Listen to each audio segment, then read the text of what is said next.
Iba ang pinupunto mo, Sarhinto, sa sinasabi mong kalayaan.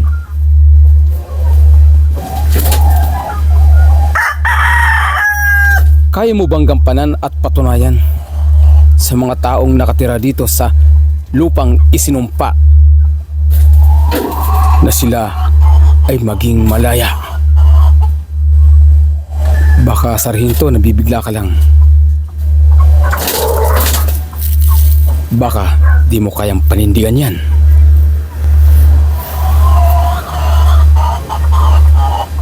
Pag-isipan mong mabuti ang mga sinasabi mo, Sarhinto. Hindi madaling gawin yan.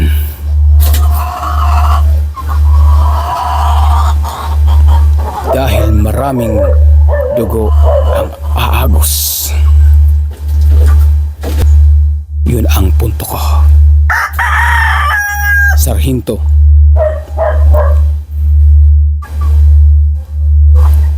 Sa oras na magkagulo at hindi matupad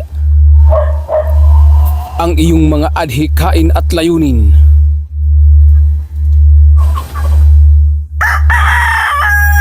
tiyak na maraming magbubuwis ng buhay, maraming aagos ang dugo.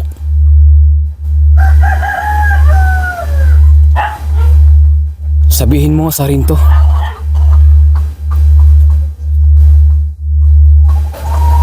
Kung kaya mong panindigan ang lahat ng mga sinasabi mo.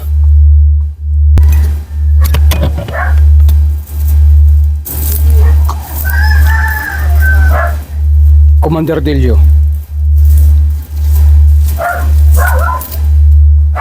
marami ng dugo ang umagos at nagbuwis ng buhay sa lupang isinumpa. Pero hindi pa nila nakakamit ang kalayaan.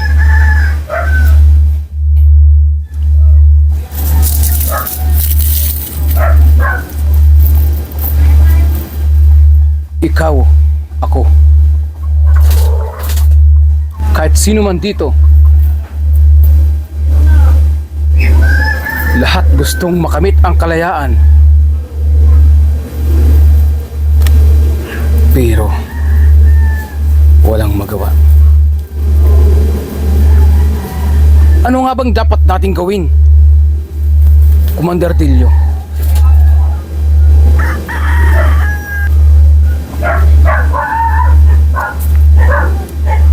Ang aking layunin, ipagtanggol, maging malaya ang lahat ng mga tao dito, katira sa lugar na ito. Dito sa lugar na lupang isinumpa. Kaya kong patunayan ang lahat ng aking mga sinasabi. May kasabihang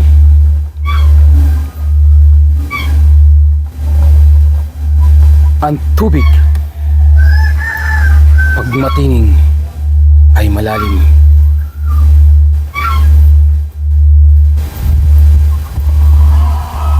Malakas ang agos ay mababaw.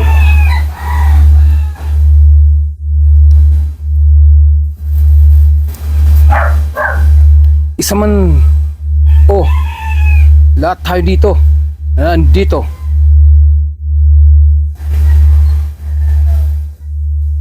sa iyong kampo, sa iyong tirahan, lahat ng mga nakatira dito,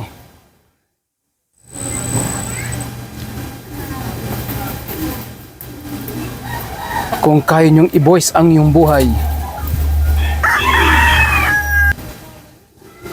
para sa ating kalayaan, pero sa iyo, Commander Delio, titiyakin ko sa iyo,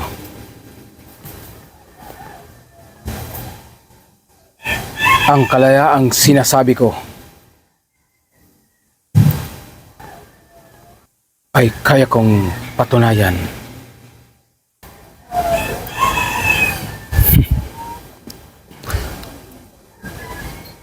Hanggang saan ang kaya mong patunayan, Sarhinto?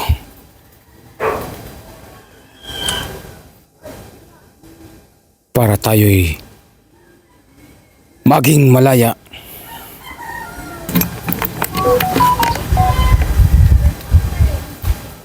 Commander Delio, kahit gaano pa kaliit ang butas,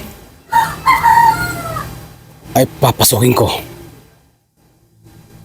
Kung ganun ang iyong layunin at panindigan, Sarhinto, adios na lang. At sa susunod, kung tayo'y magkakatagpo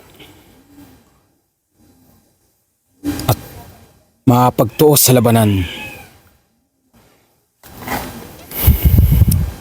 hindi maiwasan sa atin ang tamaan.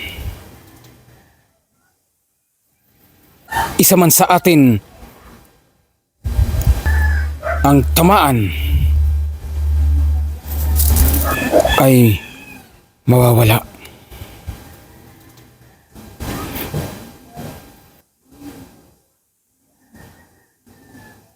Sarhinto,